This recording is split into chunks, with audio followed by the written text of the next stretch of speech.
Para mí un enorme placer dar ahora la bienvenida a la conferencia a Su Excelencia el señor Rafael Correa, presidente del Ecuador.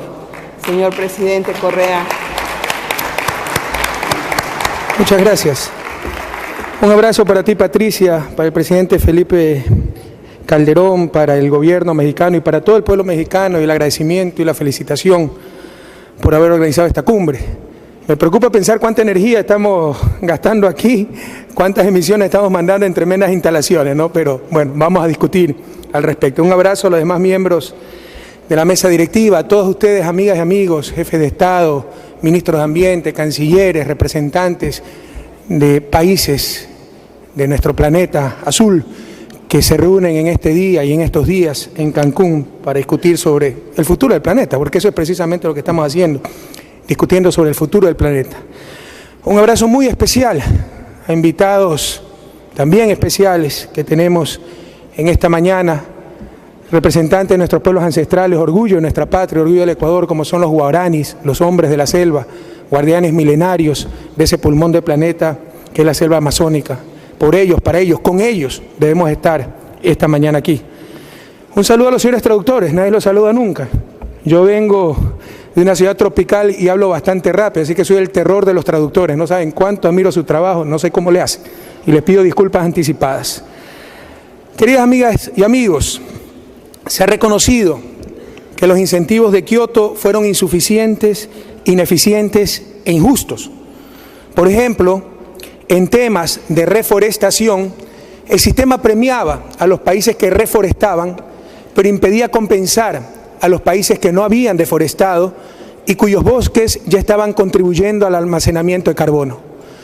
Por ello, actualmente se discute el mecanismo RED y el mecanismo RED Plus, reducción de emisiones por deforestación y degradación de bosques, para compensar a los países en desarrollo por el valor del carbono almacenado en sus bosques, para evitar de esta forma la deforestación y dar un atractivo financiero a la conservación y al manejo forestal sostenible, así como al incremento de los reservorios de carbono. Aunque son pasos importantes, los cuales apoyamos totalmente, esto es todavía insuficiente, ineficiente e incluso inconsistente. Son remiendos, parches, ante la ausencia de un concepto que defina exhaustivamente qué es lo que hay que compensar. La idea de compensar la deforestación evitada, así como la forestación, la reducción de emisiones por la construcción de una hidroeléctrica, etcétera, deben ser incorporadas en un concepto global, el de emisiones netas evitadas. Las emisiones netas evitadas, N por sus siglas en español, son las emisiones que, pudiendo ser realizadas en la economía de cada país, no son emitidas, o las emisiones que, existiendo dentro de la economía de cada país, son reducidas. Por lo tanto, es el balance neto el compensable. El concepto permite conciliar, y escúcheseme bien, esto es lo importante, el concepto permite conciliar las compensaciones iniciales de Kioto, así como del mecanismo RED. Sin embargo, N, emisiones netas evitadas, va mucho más allá, ya que no se restringe a un sector específico y considera actividades económicas que involucren la explotación, uso y aprovechamiento de recursos renovables y no renovables, así como compensaciones por acción y por omisión. Por ejemplo, los diferentes países productores de combustibles de origen fósil altamente contaminantes tendrían libertad para elegir entre extraer dichos recursos o dejarlos en el subsuelo y así ser compensados por las emisiones que se evitarían. Esto es compensación por omisión, análogo a dejar el bosque en pie. En resumen, N, emisiones netas evitadas, es el concepto global que permite definir qué es lo que se debe compensar. La segunda pregunta es ¿a quién se debe compensar? Las compensaciones por N, emisiones netas evitadas, consistentemente con la diferenciación resultante de las partes de la Convención Marco de las Naciones Unidas sobre Cambio Climático, es decir, los países del anexo 1, agrupando países desarrollados, y los países no anexo 1, donde se incluyen los países en desarrollo, Deberían basarse las compensaciones, repito, en el principio de responsabilidades comunes pero diferenciadas y en capacidades respectivas. Dado que N, emisiones netas evitadas, es un concepto global que amplía significativamente las posibilidades de compensación, sería prudente acotar dichas posibilidades de uso, de dichos fondos para básicamente más mitigación y adaptación, es decir, para ser menos vulnerables a los países frente a las consecuencias del cambio climático. Compensar las emisiones netas evitadas tiene perfectas bases de derecho, bases ambientales y base en la lógica económica.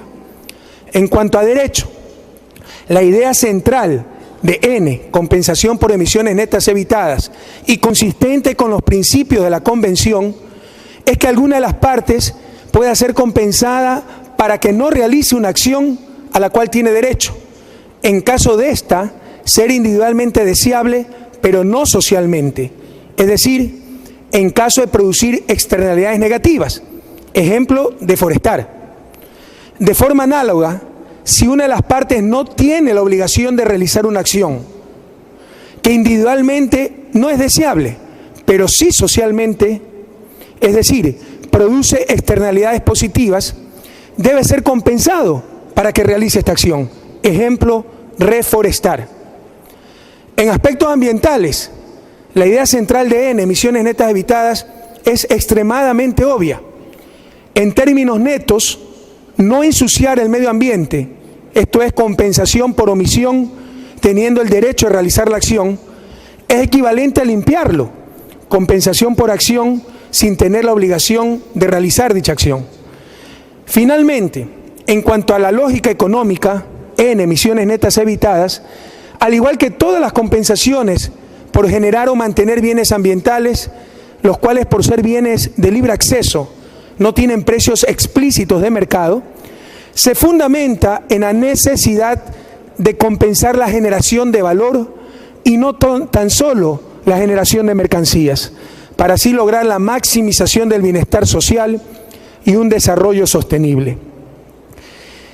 Queridas amigas y amigos, si se amplían los incentivos de Kioto hacia las emisiones netas evitadas, además de los objetivos de cambio climático, se podría dar un giro revolucionario en los intercambios internacionales, al permitir convertir muchos países, sobre todo los que están en vías de desarrollo, de economías extractivistas a exportadores de servicios ambientales. Y aquí una idea fuerza fundamental, transversal para cualquier debate de conservación, sobre todo en países pobres.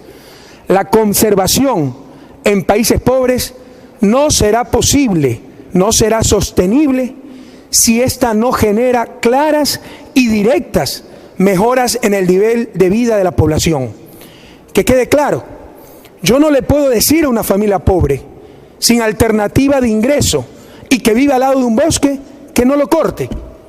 Para poder sostener el bosque en pie, se requiere que esa familia reciba beneficios directos de esta situación. Por eso hacemos un llamado a todos los países a trabajar seriamente en esta idea innovadora que le dará más coherencia a los mecanismos e integralidad a los esfuerzos de mitigación.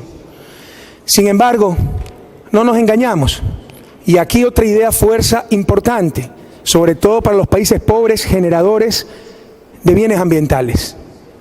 Al menos en el estado actual de la humanidad, la lucha contra el cambio climático, más que un problema técnico, es esencialmente un problema político, por lo que los países pobres y generadores de bienes ambientales debemos unirnos para que los países ricos y consumidores de estos bienes asuman sus responsabilidades. Imagínense ustedes por un instante si la situación fuera la inversa y los generadores de bienes ambientales fueran los países ricos y los países pobres fuéramos los agentes contaminadores. ¿Quién puede dudar que hace rato, invocando por supuesto la urgencia de conservar el planeta, el derecho internacional, la moral y la ética, doctrinas cosmopolitas y hasta la seguridad jurídica, nos hubieran obligado, incluso por la fuerza, con invasiones, etcétera, a pagarles, entre comillas, una justa compensación. Lamentablemente, como decía Trasímaco a Sócrates hace más de 3000 años, la justicia es tan solo la conveniencia del más fuerte.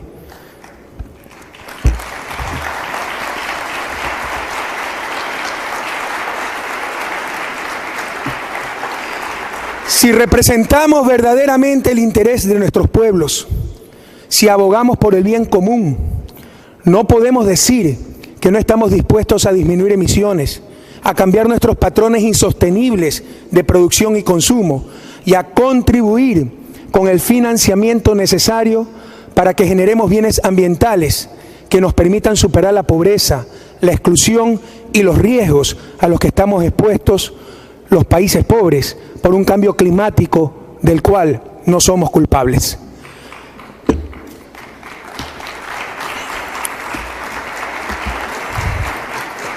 En este sentido, nos encantaría saber por qué ciertos países que en otras dimensiones se convierten en heraldos de los derechos del hombre, de la democracia, etcétera, por qué ciertos países se resisten a un segundo periodo de compromisos bajo el único régimen jurídico vinculante que el Ecuador reconoce y que es, con todos sus defectos e imperfecciones, el Protocolo de Kioto. Ecuador trabaja por un acuerdo ambicioso, jurídicamente vinculante, en el que los países desarrollados se comprometan a una reducción global de emisiones de al menos el 50% para el 2020 y un 90% para el 2050. Estamos hablando de la supervivencia del género humano, de la supervivencia del planeta. Pero no solo hemos venido a demandar, hemos venido también a demostrar que nuestros pueblos son, por sobre todas las cosas, tremendamente creativos. El Ecuador llega a esta cumbre con propuestas innovadoras. Muchos de ustedes ya conocen la iniciativa Yasuní ITT, que busca dejar bajo tierra un 20% de las reservas de petróleo existentes en una de las áreas más biodiversas del planeta, dejarlo en el subsuelo a cambio de una contribución de los países desarrollados, que reconociendo su corresponsabilidad aporten con al menos la mitad de las ganancias que el Ecuador recibiría si explotara ese petróleo.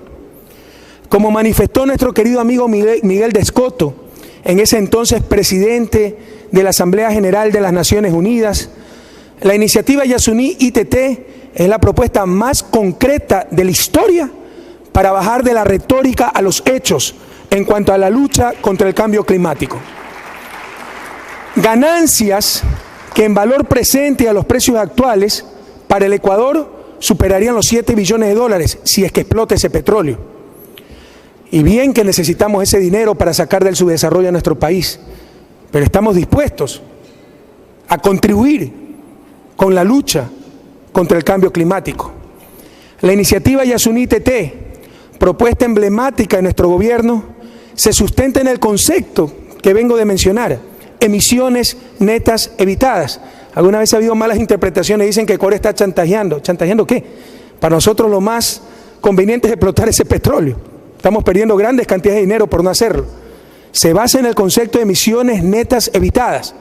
Pese a nuestro derecho a explotar el petróleo, dejándolo bajo tierra, se estaría evitando enviar a la atmósfera más de 400 millones de toneladas de emisiones de carbono. Los recursos obtenidos se depositan en un fideicomiso administrado por el Programa de las Naciones Unidas para el Desarrollo e irán a proyectos de mitigación y adaptación.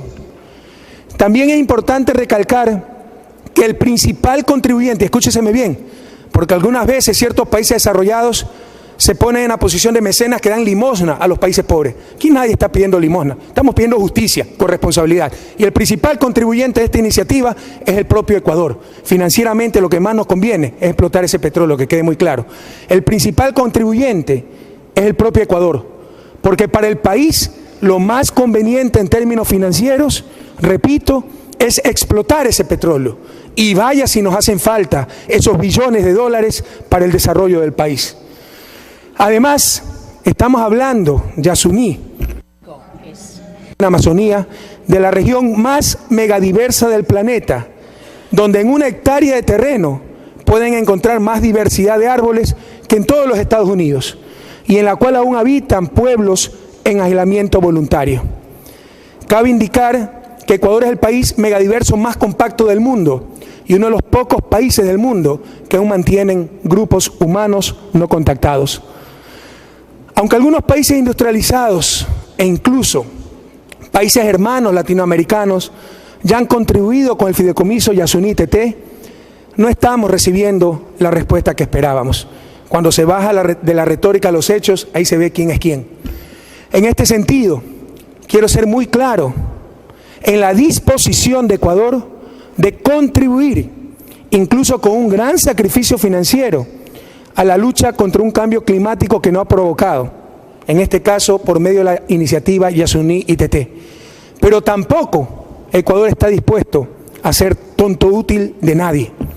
Evaluaremos la iniciativa, la cual ya lleva más de 3 años de presentada al mundo.